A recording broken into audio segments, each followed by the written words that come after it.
నమస్తే పులివెందుల డ్రైవర్స్. ఏంటి బాబు బోగులు గిన్నెలు అన్నీ ఎత్తుకొని పోతా అనుకున్నారా? మన డ్రైవర్ అయితే ఒక అన్న అయితే మనం అయితే కలిసామన్న అన్నతో అయితే కన్నా మనం అయితే వంట అయితే చేస్తాను, బండిలోనే తిందామని చెప్పినాడు. అందుకోసమే ఇలా మనం అయితే బియ్యం కడుక్కొని అన్నకు కొంచెమైనా మనం హెల్ప్ చేయాలని చెప్పి మనం అయితే కాస్త చిన్న పని అయితే చేస్తూ ఉన్నాం. అన్నదైతే మన ఊరి దగ్గరనే నలిపిరెడ్డిపల్లె నాగార్జున అన్న.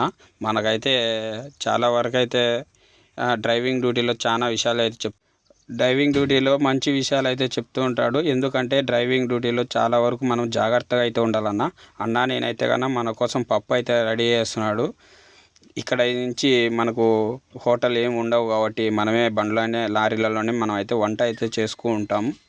తర్వాత అయితే కన్నా చాలా వరకు మామూలుగా అయితే లారీలో చేసుకునే వంట మాకైతే సూపర్గా ఉంటుందన్న. హోటళ్ళల్లో తినేదానికంటే మేమే చేసుకోవడం చాలా మంచిది.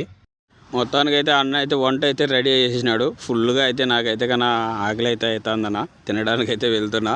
అందుకే చూడండి పూర్తి అన్న అయితే పప్పు నేనైతే కన్నా ఈ చాలాసార్లు చూసా కానీ ఆ మిరపకాయలు మజ్జిగలో నానేసినవి అయితే సూపర్గా అయితే ఉన్నాయన్న. పప్పులోకి అన్నం పెట్టుకొని తింటా ఉంటే కన్నా వేరే లెవెల్ అయితే ఉండేది. ఆడవాళ్ళు కానీ అయితే కన్నా చేయలేరు అనుకుంటారన్న. దాదాపు అయితే మగవాళ్ళు చేసుకునేంత టేస్టీగా ఆడవాళ్ళు కానీ చేయడం తక్కువే. మాకైతే మా సీనియర్ డ్రైవర్ మా గురువు లాంటి ఓ వ్యక్తి మాకైతే వీడియో కాల్లో చేసి అలా సరదాగా అయితే మాట్లాడుకుంటూ మేమైతే భోంచేస్తున్నామన్న. మొత్తానికైతే పప్పు మాత్రం అదిరిపోయిందన్న నిజంగా. అంటే కన్నా అలా చేశాడన్న వంట. నేనైతే తలుచుకొని 3 సార్లు అన్నం పెట్టుకొని అయితే కన్నా కడుపు నిండా తిన్నానన్న. జై డ్రైవర్స్. అలా ఉంటుంది మా డ్రైవర్లు వంటలంటే. దాదాపు అయితే మా అమ్మ చేసినప్పుడు మా పప్పు బాగా తినేవాడిని.